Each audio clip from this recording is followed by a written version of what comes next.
നമസ്കാരം. മലയാളി വാർത്തയിലേക്ക് സ്വാഗതം. വളരെ പ്രധാനപ്പെട്ട ഒരു വാർത്തയാണ് ഇന്ത്യയുടെ തൊട്ടയൽ രാജ്യത്ത് നിന്നും ലഭിക്കുന്നത്, ബംഗ്ലാദേശിൽ നിന്നും ലഭിക്കുന്നത്. നമുക്കറിയാവുന്നതാണ്, ഏറെ ദിവസങ്ങളായി ബംഗ്ലാദേശിൽ വലിയ തോതിലുള്ള പ്രക്ഷോഭം പൊട്ടിപ്പുറപ്പെട്ടിരിക്കുകയാണ്. ജനക്കൂട്ടം തെരുവിലിറങ്ങി തമ്മിൽ തല്ലുന്ന ഒരു കാഴ്ച കാണുവാൻ കഴിയുന്നുണ്ട്. ഈ സാഹചര്യത്തിൽ ബംഗ്ലാദേശ് പ്രധാനമന്ത്രി ഷെയ്ഖ് ഹസീനയ്ക്കെതിരായിട്ടുള്ള ഒരു വികാരം ശക്തിപ്പെട്ടപ്പോൾ മറ്റ് നിവൃത്തിയൊന്നും തന്നെയില്ലാതെ രാജിവെക്കുകയാണ് ചെയ്തിരിക്കുന്നത്. ഔദ്യോഗിക വസതിയിൽ നിന്നും ഷെയ്ഖ് ഹസീന സുരക്ഷിത മേഖലയിലേക്ക് മാറി എന്നുള്ള വിവരമാണ് ലഭിക്കുന്നത്. ബംഗ്ലാദേശിൽ സർക്കാരിനെതിരെയാണ് പ്രക്ഷോഭം ഇപ്പോൾ ശക്തമായി വന്നുകൊണ്ടിരിക്കുന്നത്. ഇത്രയും ദിവസം അടിച്ചമർത്താനായി ശ്രമിച്ചുവെങ്കിൽ പോലും അതൊക്കെ തന്നെ വിഫലമായിരുന്നു. അതിന് ശേഷമാണ് മറ്റ് നിവൃത്തി ഒന്നും തന്നെ ഇല്ലാതെ ഇപ്പോൾ രാജിവെക്കേണ്ടി വന്നിരിക്കുന്നത്. ഷെയ്ഖ് ഹസീനയുടെ വസതി പ്രക്ഷോഭകാരികൾ വളയുമെന്ന ഒരു സ്ഥിതി വന്നതോടെ സൈനിക സഹായത്തോടെ ഹെലികോപ്റ്ററിൽ ഇന്ത്യയിലേക്ക് അഭയം പ്രാപിക്കുന്നു എന്നുള്ള വിവരവും പുറത്തു വരുന്നുണ്ട്. അതേക്കുറിച്ചുള്ള കൂടുതൽ വിശദാംശങ്ങൾ ഈ ഘട്ടത്തിൽ ലഭ്യമല്ല. ഹെലികോപ്റ്ററിൽ ബംഗ്ലാദേശിലെ ധാക്കയിൽ നിന്നും ബംഗാളിലേക്ക് യാത്ര തിരിച്ചു എന്നുള്ള റിപ്പോർട്ടുകളാണ് ബംഗ്ലാദേശ് പ്രാദേശിക മാധ്യമങ്ങൾ പുറത്തുവിട്ടിരിക്കുന്നത്. സർക്കാരിനെതിരെ അതിശക്തമായ രീതിയിലാണ് പ്രക്ഷോഭം ശക്തമായിക്കൊണ്ടിരിക്കുന്നത്. പ്രധാനമന്ത്രിയുടെ രാജി ആവശ്യപ്പെട്ട ആയിരക്കണക്കിന് ആളുകളാണ് ധാക്കയിലെ സെൻട്രൽ സ്ക്വയറിൽ തടിച്ചുകൂടിയതും ശേഷം ഷെയ്ഖ് ഹസീനയ്ക്കെതിരായ മുദ്രാവാക്യം വിളികളും ശക്തമായ പ്രക്ഷോഭ പരിപാടികളുമായി മുന്നോട്ട് പോയത്.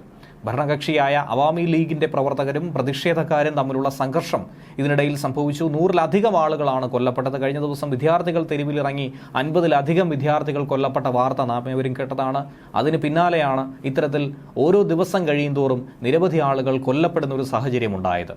ഇന്ന് സൈനിക മേധാവി രാജ്യത്തെ അഭിസംബോധന ചെയ്യും. പട്ടാള ഭരണം ഏർപ്പെടുത്താനുള്ള എല്ലാ സാധ്യതകളും ഇപ്പോൾ ഉണ്ടായിരിക്കുന്നുവെന്ന് തന്നെയാണ് മനസ്സിലാക്കാൻ കഴിയുന്നത്. സാഹചര്യം വളരെയധികം മോശമാണെന്ന കാര്യത്തിൽ ഒരു സംശയവുമില്ല. ധാക്ക വിടുന്നതിന് മുൻപ് തന്നെ ഒരു പ്രസംഗം റെക്കോർഡ് ചെയ്ത് ജനങ്ങളെ കേൾപ്പിക്കാൻ, ജനങ്ങളെ അഭിസംബോധന ചെയ്യാനായി ഷെയ്ഖ് ഹസീന തീരുമാനിച്ചിരുന്നു. പക്ഷേ മറ്റ് നിവൃത്തിയൊന്നും തന്നെ ഇല്ലാതെ അത് ഉപേക്ഷിക്കേണ്ട ഒരു സാഹചര്യം വന്നു എന്നാണ് ഒരു മാധ്യമം റിപ്പോർട്ട് ചെയ്യുന്നത്.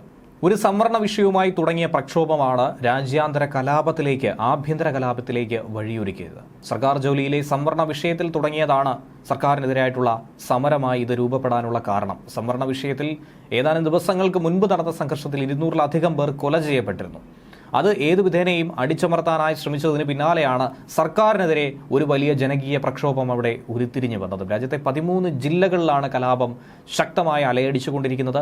ശക്തമായി അടിച്ചമർത്തുമെന്ന് ഷെയ്ഖ് ഹസീന പറഞ്ഞുവെങ്കിൽ പോലും, രാജ്യത്ത് അനിശ്ചിതകാല കർഫ്യൂ പ്രഖ്യാപിച്ചുവെങ്കിൽ പോലും, ഇന്നു മുതൽ 3 ദിവസം ദേശീയ അവധി നൽകിയെങ്കിൽ പോലും ഇതിനെയൊക്കെ അവഗണിച്ചുകൊണ്ടാണ് ജനങ്ങൾ തെരുവിലിറങ്ങി സർക്കാരിനെതിരെ തിരിഞ്ഞിരിക്കുന്നത്. സമൂഹ മാധ്യമങ്ങൾക്കും അതുപോലെ ഇന്റർനെറ്റ് സേവനങ്ങൾക്കുമൊക്കെ തന്നെ വിലക്ക് ഏർപ്പെടുത്തിയിട്ടുണ്ടായിരുന്നു. സൗകര്യങ്ങളൊക്കെ അവസാനിപ്പിക്കാനുള്ള നീക്കം നടത്തിയിരുന്നു. പക്ഷേ അതൊക്കെ വിഫലമായിരിക്കുന്നു. ജനങ്ങൾ തടിച്ചുകൂടി പ്രധാനമന്ത്രിയുടെ രാജിയിലേക്ക് കാര്യങ്ങളെ എത്തിച്ചിരിക്കുന്നു. ന്യൂസ് ഡെസ്ക് മലയാളി വാർത്ത.